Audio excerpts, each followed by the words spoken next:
Assalamualaikum warahmatullahi wabarakatuh. Berjumpa kembali pada video pembelajaran mata pelajaran prakarya dan kewirausahaan kelas 12 semester 1. Pada video pembelajaran kali ini kita akan menentukan skala usaha budidaya unggas petelur.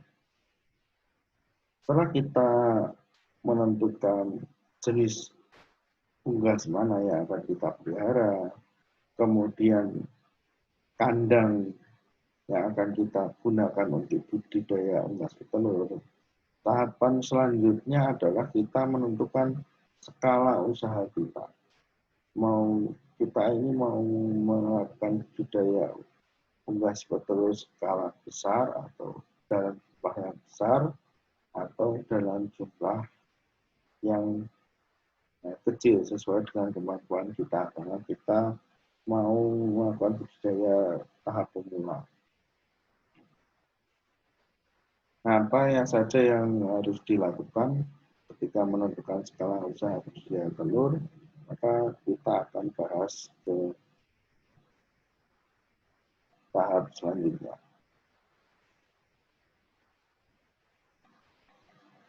Menentukan jenis usaha, penentuan skala usaha. Yang pertama, hal yang harus kita perhatikan dalam menentukan skala usaha adalah ketersediaan modal awal. Ini sangat penting sekali. Ini berkaitan dengan bagaimana kita ingin melakukan budidaya usaha tersebut. Jangan sampai dengan modal ketika kita ingin cita-cita tinggi, ingin melakukan budidaya dengan jumlah ternak yang banyak, namun modal yang kita punya jumlahnya terbatas. Nah, itu akan menjadi kendala kita ketika ingin melakukan usaha budidaya petelur, unggas petelur. Yang pertama tadi, ketersediaan modal awal itu harus melihat modal yang tersedia. Jumlah ternak yang akan dipelihara itu bergantung pada besarnya modal yang dimiliki. Jadi ketika kita ingin memelihara atau budidaya unggas, kita harus melihat bagaimana modal kita. Modal kita apakah cukup memelihara unggas berapa? 100, 200, 300, atau modal kita unlimited, 1.000, 2.000 langsung. Itu lebih baik biasanya kalau pengusaha awal memang jumlahnya disesuaikan dengan modal yang tersedia. Kemudian semakin besar modal, maka semakin banyak pula ayam yang dapat dipelihara, asalkan faktor-faktor lainnya mendukung. Jadi ketika kita memiliki modal yang unlimited tadi, bisa kita peroleh dari bank, bantuan kredit usaha rakyat atau kredit usaha, itu bisa kita gunakan untuk melaksanakan budidaya unggas. Tetapi harus kita pikirkan juga faktor-faktor lain yang mendukung. Yang selanjutnya, bagaimana menentukan skala usaha itu adalah ketersediaan lahan. Jangan sampai kita melakukan usaha, modalnya, uangnya ada, tapi lahannya tidak ada. Nah, itu juga akan menghambat, karena ketika kita lahannya sedikit dan modal kita banyak dan dengan usaha ayam dengan jumlah banyak, otomatis hal itu akan terhambat, karena nanti berarti modal kita juga dipergunakan untuk membeli lahan. Itu akan memperberat nanti. Kalau misalnya kita punya lahan yang luas, nah itu baru bisa kita melakukan budidaya unggas dalam skala yang besar.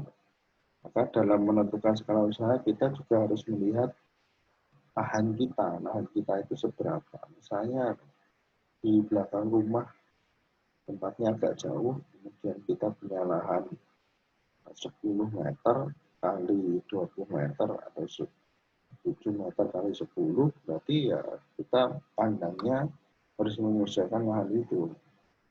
Ketika lahannya cuma segitu, bagaimana ayamnya? Ya, ayamnya mengikuti jumlah atau besarnya lahan.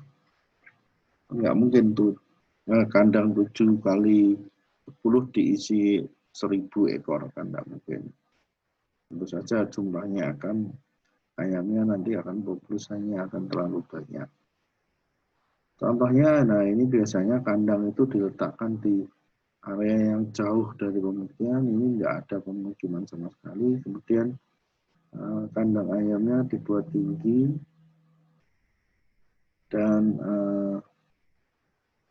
luas kandangnya ini cukup luas. Kalau ini menjadi pengusaha yang sudah pengalaman, sudah senior, ini berarti kadang kandangnya itu memerlukan lahan yang luas. Nah ini disesuaikan dulu kalau kita pengusaha awal, pengusaha pemula, ya kita menyelesaikan lahannya jangan terlalu besar dulu, berarti ayamnya juga jangan terlalu banyak dulu.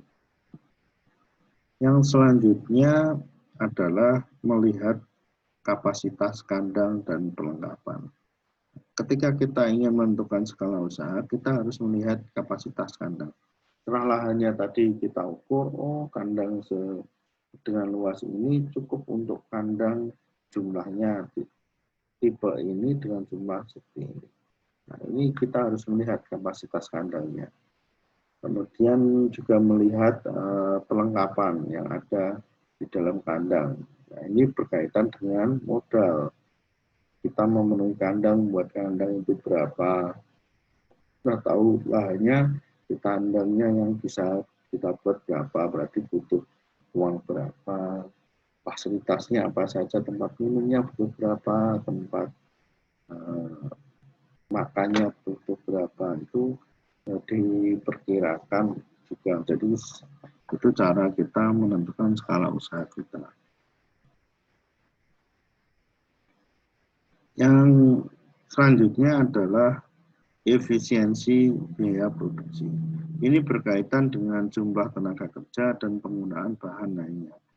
Jadi efisiensi bahan, ketika kita menentukan skala usaha, kita juga harus melihat bagaimana mengoptimalkan biaya produksi kita terkait pada pakan, vitamin, minum, kemudian pencahayaan lampu, kemudian bekerja juga. Jadi kita harus memikirkan jauh seperti itu. Selanjutnya, cara menentukan skala usaha adalah melihat kebutuhan permintaan dan penawaran pasar. Nah, bagaimana permintaan pasar dan penawaran pasar di sekitar tempat usaha yang ingin kamu lakukan, nah, itu harus kita tentukan.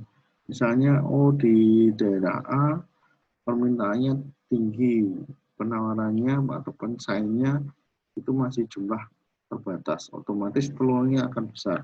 Nah, itu baru kita berani langsung membuka skala usaha yang besar. Tetapi kalau di situ permintaannya sedang dan pesaingnya juga banyak, nah berarti kita harus lihat-lihat dulu, jangan langsung besar. Nanti kalau langsung besar kita nggak tahu bagaimana kondisi di pasaran itu. Jadi pasar ini merupakan faktor yang penting dalam menentukan skala usaha. Percuma jika kita memelihara unggas dalam skala besar tetapi tidak bisa dipasarkan. Nanti produk akan menumpuk sehingga akan terjadi kerugian. Nah, itu adalah beberapa langkah bagaimana cara menentukan skala usaha kita. Terima kasih sudah menyimak video materi ini. Sampai berjumpa pada video materi selanjutnya. Assalamualaikum warahmatullahi wabarakatuh.